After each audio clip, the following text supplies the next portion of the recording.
Aprenda comigo. Aula número 1 de literatura para o terceiro ano do ensino médio. As vanguardas e o modernismo. Olá, tudo bom com vocês? Bom, vamos hoje estudar um pouquinho sobre o que estava acontecendo na Europa por ocasião da Primeira Guerra Mundial. Na verdade, um pouquinho antes e durante a Primeira Guerra Mundial, a Europa estava passando por algumas mudanças que iriam influenciar muito a forma de ver, de pensar, de escrever, de produzir arte. Então, o que foi que aconteceu? Bom, antes da Primeira Guerra Mundial, começaram a surgir as primeiras manifestações modernistas. Isso lá na Europa. Aqui no Brasil, entretanto, esse movimento, essas manifestações, elas só viriam a se consolidar apenas na década de 1920, após a realização da Semana de Arte Moderna de 1922. Na Europa não houve uma arte moderna uniforme. Houve sim um conjunto de tendências artísticas, muitas vezes provenientes de países diferentes, com propostas específicas, embora as aproximassem certos traços, como o sentimento de liberdade criadora, o desejo de romper com o passado, a expressão da subjetividade e um certo irracionalismo. Paris foi o principal centro cultural europeu nessa época, e o lugar de onde as novas ideias artísticas se irradiavam para o resto do mundo, principalmente o mundo ocidental. Essas tendências que surgiram na Europa antes, durante e depois da Primeira Guerra Mundial foram consideradas correntes de vanguarda. Mas aí você pode estar se perguntando, e o que significa esse termo vanguarda? Ela vem do francês avant-garde. A palavra vanguarda significa o que marcha na frente. Artisticamente ou politicamente, vanguardas são grupos ou correntes que apresentam uma proposta ou uma prática inovadora.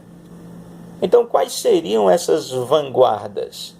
Bom, a primeira delas é o futurismo, que após a publicação em 1909 do Manifesto Futurista, que definiu o perfil ideológico do movimento, lançou em 1912, através do Manifesto Técnico da Literatura Futurista, propostas que iriam representar uma verdadeira revolução literária, Entre essas propostas, nós podemos destacar destruição da sintaxe e disposição das palavras em liberdade, emprego de verbos no infinitivo, com vistas à substantivação da linguagem, abolição dos adjetivos e dos advérbios, uso de substantivo duplo em lugar de substantivo acompanhado de adjetivo, abolição da pontuação, que seria substituída por sinais de matemática e pelos sinais das notas musicais. Evidentemente, nem todas essas propostas se firmaram na literatura. Contudo, o verso livre ficou como uma das mais importantes contribuições do futurismo e também do cubismo às correntes contemporâneas. por falar em cubismo, ele foi, na época, a segunda manifestação artística com um olhar para o futuro. O movimento cubista ele teve início na França em 1907, com o quadro Les Demoiselles d'Avignon, do pintor espanhol Pablo Picasso. A partir de então, em torno de Picasso e do poeta francês Apollinaire, formou-se um grupo de artistas que cultivaria as técnicas cubistas até o término da Primeira Guerra Mundial, em 1918. A convivência entre escritores e artistas plásticos desse grupo favoreceu uma rica troca de ideias e técnicas pitóricas, enquanto os pintores assimilavam ideias filosóficas e poéticas. Os pintores cubistas, eles tinham uma forte oposição à objetividade e à linearidade da arte renascentista e realista. Eles buscavam experiências com a perspectiva, procuravam decompor os objetos, representando-os em diferentes planos geométricos e ângulos retos, em espaços múltiplos e descontínuos, que se interceptavam e se sucediam de tal forma que o espectador, com seu olhar, pudesse remontá-los e ter uma visão do todo, de face e de perfil, como se ele estivesse dando uma volta, em torno deles. Na literatura, essas técnicas da pintura correspondem à fragmentação da realidade, à superposição e simultaneidade dos planos. Por exemplo, reunião de assuntos aparentemente sem fundamento, sem nexo, mistura de assuntos, espaços e tempos diferentes. O poeta Apollinaire realizou, com base na disposição espacial e gráfica do poema, experiências que despertaram grande interesse. No Brasil, nas décadas de 1950 a 1960, essa técnica iria influenciar o surgimento do concretismo. As principais expressões do cubismo europeu foram, na pintura, Picasso, Leger, Braque, Gris, Delaunay. Entre os modernistas brasileiros da década de 20, podem ser notadas influências cubistas. Outra vanguarda que se apresentou à época foi o expressionismo.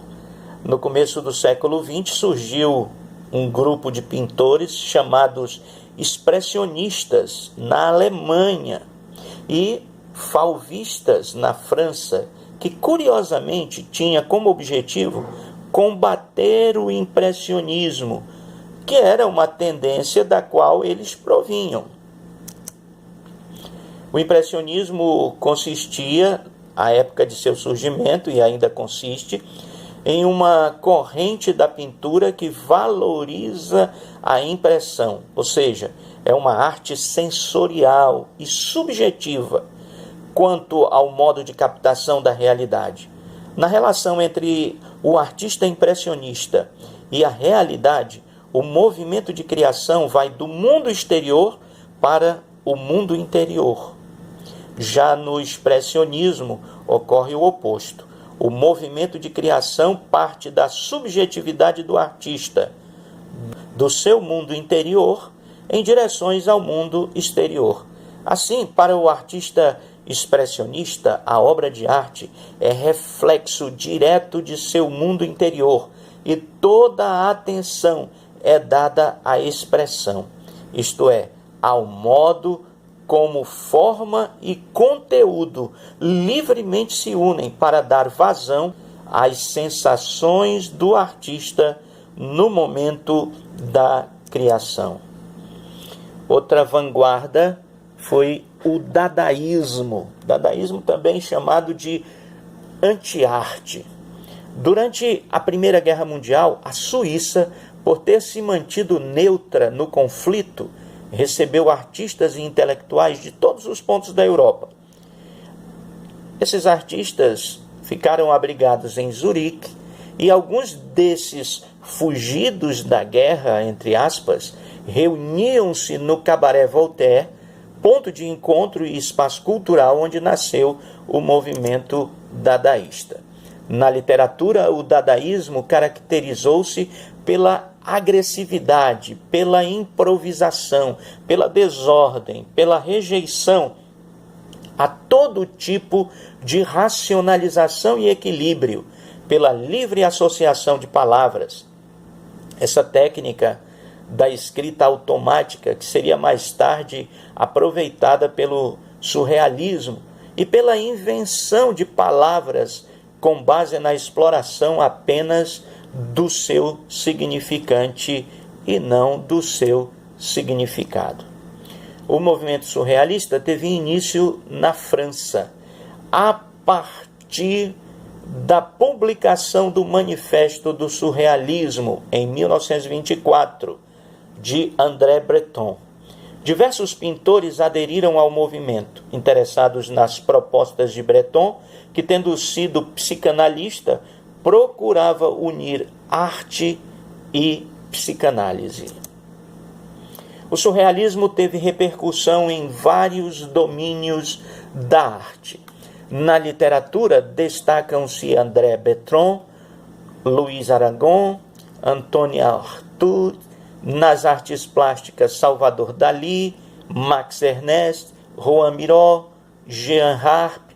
No cinema, a principal expressão é o cineasta espanhol Luis Buñuel, que juntamente com Salvador Dalí criou o roteiro dos primeiros filmes surrealistas, como por exemplo O Cão Andaluz e Idade do Ouro, de 1929.